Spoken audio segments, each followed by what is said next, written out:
mais uma conversa do nosso lance das quartas-feiras, né? Lance a nossa Liga Acadêmica Nacional de Cardiologia do Esporte. E hoje a gente vai continuar conversando sobre o caso do paciente que teve pericardite pós-Covid, ficou um tempo parado para se recuperar da doença, como isso é necessário. Depois fez uma avaliação com a gente, foi liberado para voltar a treinar, vem fazendo treinos, mas não tão forte como ele fazia antes, era um corredor amador, mas que tinha objetivos de prova, e agora volta para uma avaliação com um objetivo bem determinado, que é o seguinte: fazer uma meia maratona daqui a cerca de 6 meses, mais ou menos. Então a gente vai poder comparar o teste dele de agora com o teste logo após o período da pericardite e principalmente entender qual é a situação atual dele para planejar essa progressão até a meia maratona que ele quer fazer.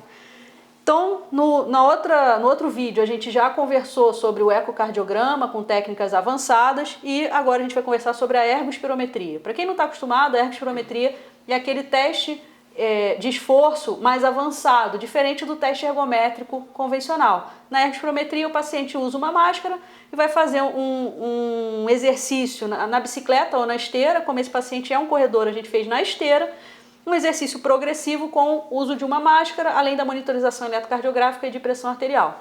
Essa máscara vai dar para a gente um gráfico básico, que é esse que está aqui na tela, onde a gente tem o consumo de oxigênio em vermelho, a produção de gás carbônico em azul e a ventilação em verde, tá? Ah, Renata, então a ergospirometria só dá isso aí de dado? Não, dá um monte de dados, mas são dados calculados a partir desses parâmetros.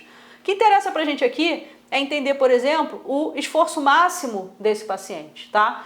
E o esforço máximo dele, ou seja, o VO2 máximo, a capacidade máxima de consumo de oxigênio, ficou em 48,8. É um valor excelente e um valor melhor do que o valor dele quando ele foi liberado para voltar a treinar. Ele tinha um valor de 44 e pouquinho, e agora ele tem 48,8. Esse valor aumentou. Tá? Ah, Renata, isso é importante para o atleta de corrida, né, de longa distância?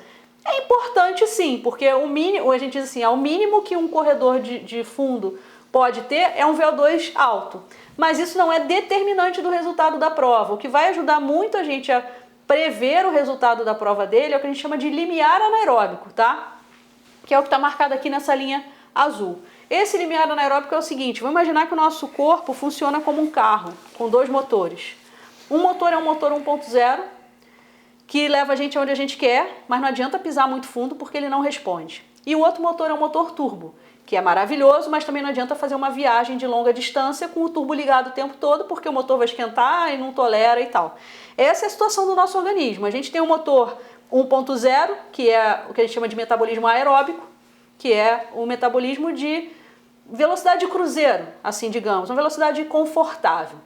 E a partir de um determinado ponto, a gente percebe que aquele metabolismo aeróbico, aquele motor 1.0, não responde adequadamente, não é suficiente para chegar naquela intensidade de esforço que eu quero. E aí o corpo liga o turbo, entre aspas, e esse turbo é o que a gente chama de metabolismo anaeróbico. O ponto onde o organismo sozinho vai definir ligar o turbo é o limiar anaeróbico, tá? Então é essa linha azul. E quando que esse paciente liga o turbo? Quando ele está numa velocidade de 9,5 km por hora, com 2% de inclinação e um VO2, ou seja, um consumo de oxigênio de 24. Ah, Renata, isso tá bom? Tá melhor do que quando ele estava no pós-Covid. Isso é ótimo? Não, isso está longe de ser ótimo. Quanto mais para frente, no sentido de intensidade, eu consigo jogar essa linha azul, melhor vai ser esse motor que a gente chamou de 1.0. Ou seja, ele vai ter maior capacidade de manter uma velocidade alta, uma intensidade do esforço, por mais tempo, que é o que a prova dele exige. Cortando, que é uma pergunta que os meninos já escutaram e que é todo dia. E se ele quiser correr lá onde está o verde, fazer a prova no verde ali? Vai quebrar.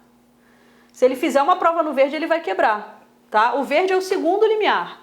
O segundo limiar é um ponto onde a gente já começa a não conseguir lidar com os produtos que são gerados no nosso corpo pelo exercício. A que produtos são esses?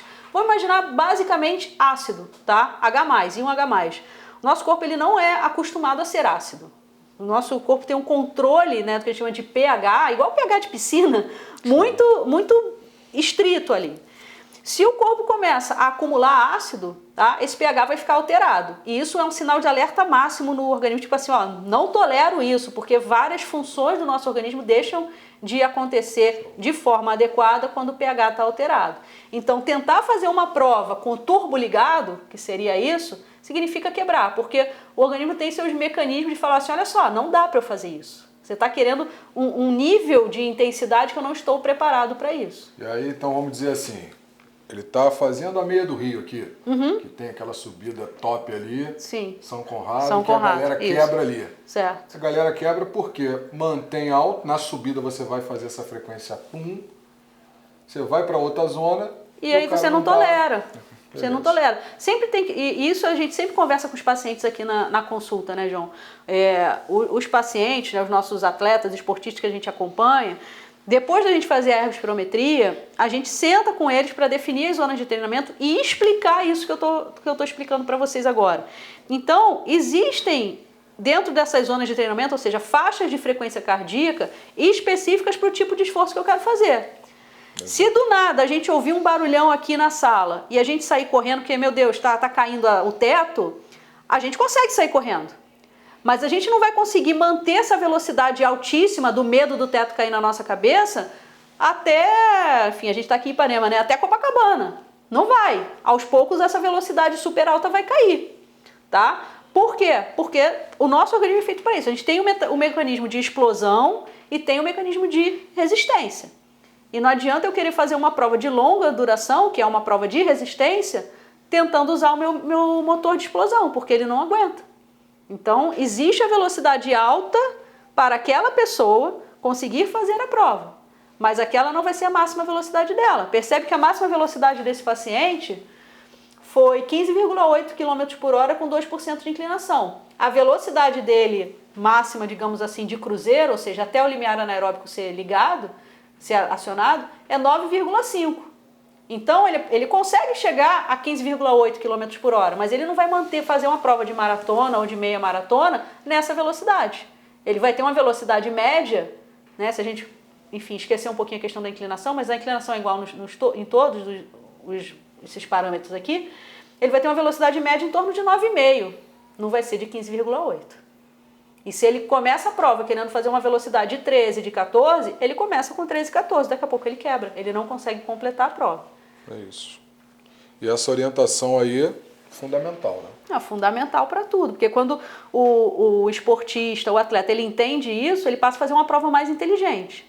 As provas de resistência, elas são provas de inteligência. Ele tem que saber em que momento usar, né, ligar cada motor para não quebrar e, claro, para ter um resultado melhor. Agora, o primeiro ponto para você ter uma boa prova de longa é você completar a prova. E o segundo ponto é completar rápido. Então não adianta querer estourar logo no início que não vai nem completar a prova. É isso. É isso. E agora, o que é interessante, né, agora só para juntar, é que tanto no exame que o João fez, né, das técnicas avançadas ali com strain, com trabalho miocárdico em repouso e em esforço, quanto aqui, a gente percebe que é um indivíduo normal, né, se é que a gente pode usar esse termo, normal, saudável, até tá treinado, mas ele pode melhorar muito. E esse vai ser o nosso objetivo daqui até a prova que ele definir fazer, que deve ser daqui a uns 6 meses, ele vai olhar o calendário ainda para definir. É isso. Isso aí, pessoal. Até a próxima quarta-feira.